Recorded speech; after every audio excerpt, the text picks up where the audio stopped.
अस्सलाम वालेकुम व्यूअर्स, कैसे हैं आप सब। उम्मीद करता हूँ आप सब खैरियत से होंगे। तो व्यूअर्स, आज का जो मेरा उन्वान है वो अल्लाह के रसूल के ऊपर है। उनका एक ऐसा वाक़या शेयर करूँगा जो कि आप लोगों के ईमान को ताज़ा करेगा।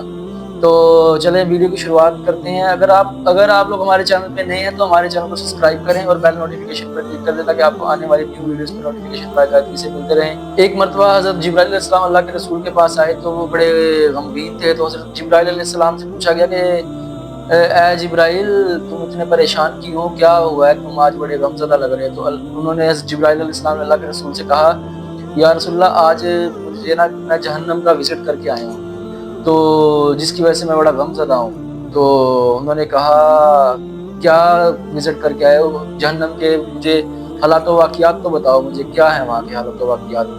तो उन्होंने कहा, या रसूलल्लाह, जहन्नम के 7 दर्जे हैं। उन्होंने कहा, अच्छा ठीक है। तो फिर तो उन्होंने कहा, या रसूलल्लाह, अल्लाह पाक जो सबसे निचला दर्जा होगा उसमें अल्लाह पाक मुशरिकीन को डालेंगे, सॉरी मुनाफिकीन को डालेंगे। फिर उसके बाद जो ऊपरला दर्जा आएगा फिर उससे ऊपर डालेंगे अल्लाह पाक मुशरिकीन को डालेंगे। फिर उससे ऊपर वाला जो आएगा, जो सूरज और चाँद की परस्तिश करते हैं, इबादत करते हैं, अल्लाह पाक उनको डालेंगे।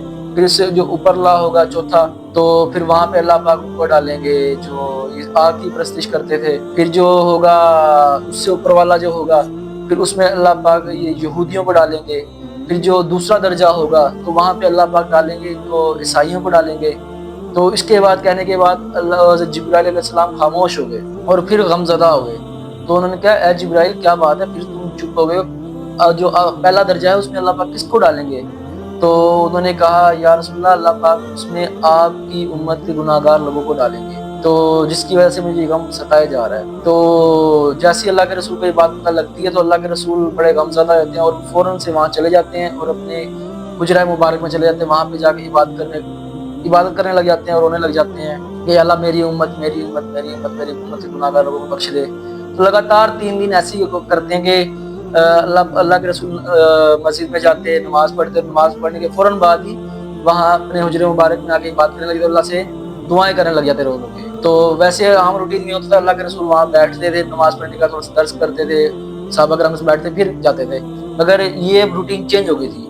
तो 3-4 दिन जब ऐसे हुआ तो सहाबा किराम परेशान थे, अल्लाह के रसूल, क्या क्या कैफ़ियत है कि जो इस तरह अभी नमाज़ पढ़ा के फ़ौरन चले जाते हैं अपने हुजरे मुबारक में, तो वहाँ पे रोने लग जाते हैं। तो उन्होंने हज़रत अबू बकर सिद्दीक़ रज़ी अल्लाह अन्हु से कहा कि आप इनके पास जाएँ, आप इनके बहुत क्लोज़ थे, इनके बेस्ट फ्रेंड थे, तो आप इनके पास जाएँ, पता करें कि क्या बात है जो ये इस तरह हो रहा है। तो हज़रत अबू बकर सिद्दीक़ रज़ी अल्लाह अन्हु जाते हैं, दरवाज़े पे जाके सलाम करते हैं और 3 मरतबा दरवाज़ा खटकाते हैं, नॉक करते हैं, तो मगर अंदर से कोई जवाब नहीं आता। तो हज़रत अबू बकर सिद्दीक़ रज़ी अल्लाह अन्हु रोते हुए चले जाते हैं हज़रत उमर रज़ी अल्लाह अन्हु के पास।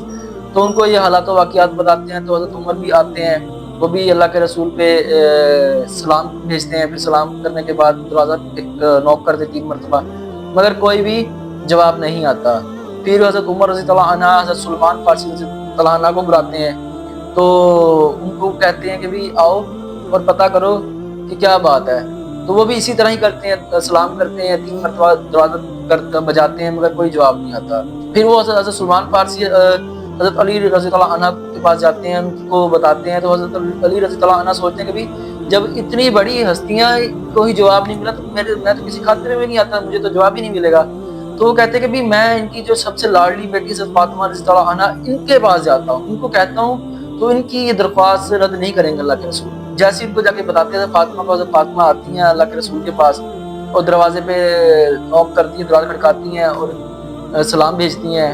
तो जैसे ही अल्लाह के रसूल को उनकी आवाज़ सुनती है, अल्लाह के रसूल फ़ौरन उठते हैं और चले जाते हैं इनके पास, दरवाज़ा खोलते हैं और उनको उनके सलाम का जवाब देते हैं, उनको बोसा देते हैं। तो हज़रत फ़ातिमा रज़ी अल्लाह अन्हा उनसे पूछती हैं, ऐ अब्बाजान, क्या हुआ है, आप लगातार 3-4 दिन से इस तरह कर रहे हैं कि नमाज़ पढ़ते हैं, फ़ौरन हुजरे मुबारक में चले जाते हैं, हम सब परेशान हैं, क्या बात है। तो हज़रत मोहम्मद सल्लल्लाहु अलैहि वसल्लम फरमाते हैं, ऐ फ़ातिमा, मेरे पास हज़रत जिब्राइल अलैहिस्सलाम आए थे, तो वो जहन्नुम के हालात व वाक़ियात बता रहे थे। तो उन्होंने कहा कि जो अल्लाह पाक क़यामत वाले दिन मेरी उम्मत को भी जहन्नम में डालेंगे। तो मुझे वो चीज़ बड़ी सता रही है, गमज़दा कर रही है, तो मैं बड़ा परेशान हूँ। तो इसलिए मैं रो रो के अल्लाह पाक से दुआएँ कर रहा हूँ कि अल्लाह मेरी उम्मत को बख्श दे, मेरी उम्मत को बख्श दे, मेरी उम्मत को बख्श दे। तो जैसे ही ये बात करते हैं फिर से अल्लाह के रसूल बड़े परेशान होकर रोने लग जाते हैं और जाके सजदे में जाके दुआ करने लगे, या अल्लाह मेरी उम्मत मेरी उम्मत मेरी उम्मत मेरी उम्मत के गुनाहगार लोगों को बख्श दे। तो इतने में हज़रत जिब्राइल अलैहिस्सलाम आते अल्लाह का पैगाम लेके कि जिसका कुरान पाक में भी जिक्र है कि ऐ मेरे महबूब आप गमज़दा ना हो, हम आपको इतना अता करेंगे कि आप राज़ी हो जाएंगे। तो जैसे ही अल्लाह के रसूल को ये बात पता लगती है तो अल्लाह के रसूल मुस्कुरा के खड़े हो जाते हैं। तो पूछने भी क्या हुआ, तो उन्होंने कहा ऐ फातिमा कि अल्लाह पाक ने मुझसे वादा किया कि मैं क़यामत वाले दिन तुम्हें तुम्हारी उम्मत को लेके इतना अता करूँगा कि तुम राज़ी हो जाओगे। तो अब मैंने क़यामत वाले दिन तब तक राज़ी नहीं होना जब तक मेरी उम्मत का एक भी उम्मती जन्नत में ना चले जाए, तो तब तक मैंने राज़ी नहीं होना।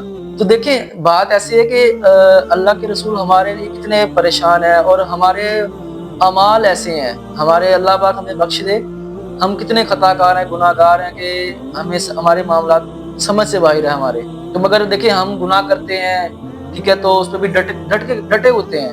हमें पता है हमने गलत किया, मगर फिर भी हम लोग डटे होते हैं कि भी हमने कोई बात खैर है, ये ट्रेंड चल रहा है, सब कर रहे हैं ना, हम भी कर रहे हैं। तो मगर हमें ये नहीं पता कि भी सब कर रहे हैं, मगर उन्होंने अपना हिसाब देना और हमने अपना हिसाब देना है। अल्लाह पाक के रसूल की हदीस है कि हर इंसान खताकार है, मगर बेहतरीन वो है जो तौबा करता है। ठीक है, देखिए तौबा, इंसान गुनाह करता है, ठीक है, तो तौबा करे, अच्छी बात है। इसी तरह एक और हदीस आती है, अल्लाह के रसूल से पूछा गया, या रसूल बेहतरीन तौबा कौन सी है? तो उन्होंने कहा बेहतरीन तौबा वो है जो एक बार तौबा गुनाहों से तौबा करने के बाद दोबारा वो गुनाह ना किया जाए, ठीक है, वो वाला गुनाह दोबारा ना किया, तो वो बेहतरीन तौबा है। तो तौबा तो देखिए तौबा ही है, तो चाहे वो एक मरतबा करे, 2 मरतबा करे, अल्लाह पाक माफ करने वाला है। ये तो हम इंसान है कि हम इंसानों से 1-2 मरतबा गलती हो जाए तो हम इंसान एक दूसरे को माफ ही नहीं करते कि नहीं बस मैंने 1 मरतबा किया, 2 मरतबा किया, 3 मरतबा, मैं थक गया हूँ, ये है वो है। मगर अल्लाह की ज़ात बहुत ही अजीम है, वो माफ़ करने वाली है, वो गुज़र करने वाली है, ठीक है, वो हम जैसी नहीं है कि वो कुछ ऐसे हो तो वैसे हो, हम लोग बहाने नहीं बनाते। अल्लाह पाक माफ़ करने वाला, अल्लाह पाक फरमाते हैं मुझसे माफ़ी तो मांगो, मैं तुम्हें माफ़ कर दूंगा, ठीक है। अल्लाह पाक ने तो हमें इतनी मोहलत दी हुई है कि आखिरी सांस तक अगर तुम मुझसे माफ़ी मांग लोगे मैं तुम्हें तब भी माफ़ कर दूंगा, ठीक है। और यहाँ तक कि अल्लाह ने हमें कहा हुआ कि भाई अगर तुम अपने गुनाहों से माफ़ी मांगते हो, तुम्हारी आंखें हल्की सी भी नम भी हो जाए ना गुनाहों से कि अल्लाह पाक माफ़ कर दे, अल्फाज नहीं निकल रहे हमारी आंखों से, तो अगर आंखें नम हो गई तो अल्लाह पाक तब भी हमारी तौबा कबूल कर लेता है, क्योंकि अल्लाह पाक को पता है ना हमारे दिल की कैफियत क्या है, क्या मामलात गुजर रहे हैं, अल्लाह पाक को सब पता होता है। तो हमें चाहिए कि हम अपने अमाल को बेहतरीन करें और ज़्यादा से ज़्यादा लोगों को अच्छा दीन का इल्म सिखाएं और दीन सिखाएं, फिरका वारित ना सिखाएं। क्योंकि देखें कुरान पाक में हमारे लिए जो चीज़ है वो है, हमें हमारा जो नाम है वो मुस्लिम कहा गया है। देखिए हम ये जितने फिरका वारित बने हुए हैं कुरान ने इसमें से कोई भी नहीं कहा, अल्लाह के रसूल को कोई फिरका नहीं था, ठीक है, ना साहबा को कोई फिरका था, किसी को कोई फिरका नहीं था। तो मगर ये चीज़ें हम लोगों ने खुद क्रिएट कर ली, ठीक है। हत्ता कि ये सबसे बड़ी बिद्दत तो यही है कि हम एक दूसरे को ये कहते हैं आप ये हैं तो आप ये हैं, ये तो सबसे बड़ी बिद्दत ही यही है, ठीक है। इस्लाम में ऐसा कोई जिक्र ही नहीं है इसके बारे में। हम लोग मुसलमान हैं, ठीक है। तो देखिए अगर हम कुछ लोग कहते हैं कि अगर ये है तो मैं इसको ये कहना, देखिए मैं किसी फिरके को टारगेट नहीं कर रहा, जो चीज़ गलत है मैं उसके बारे में कह रहा हूँ गलत है, ठीक है। कुछ लोग कहते हैं कि भाई अगर जो अल्लाह के रसूल की सुन्नत को पूरा कर रहा है वो सुन्नती कहलाता है तो मैं सुन्नी हूँ। तो देखिए ऐसा नहीं है, अल्लाह से बेहतरीन नाम सेलेक्ट करने वाला कोई भी नहीं है कि कौन क्या है। तो अल्लाह ने हम सब का एक नाम सेलेक्ट किया कि मुसलमान, तो मुसलमान से बढ़ के कोई भी नाम ये नहीं कह सकते कि ये है तो वो है। तो हमें अल्लाह पाक से हदायत की दुआ करनी चाहिए। देखें अल्लाह के रसूल भी खुद के लिए पहले हदायत की दुआ करते थे, उनको तो हदायत थी ही थी, ये नहीं कि उनको हदायत नहीं थी, मगर वो भी अल्लाह से हदायत की पहले खुद के लिए दुआ करते थे कि अल्लाह पाक मुझे हदायत दे, ठीक है। हम तो कहते कि भाई अल्लाह उसे हदायत दे, हमें तो छोड़ दे, हमें तो हदायत है ही है। हत्ता कि ऐसा नहीं है भाई, अल्लाह के रसूल जब खुद के लिए हदायत मांगते तो हमें पहले खुद के लिए हदायत मांगनी चाहिए, क्योंकि अल्लाह साफ फरमाता है कि मैं हदायत उन्हीं को देता हूँ जो मुझसे तलब करते हैं, नहीं तो मैं हदायत नहीं देता। तो हमें अल्लाह से हमेशा हदायत की दुआ करनी चाहिए कि अल्लाह पाक हमें हदायत दे। तो व्यूअर्स इंशाल्लाह नेक्स्ट वीडियो में मिलेंगे, तब तक के लिए अल्लाह हाफिज़।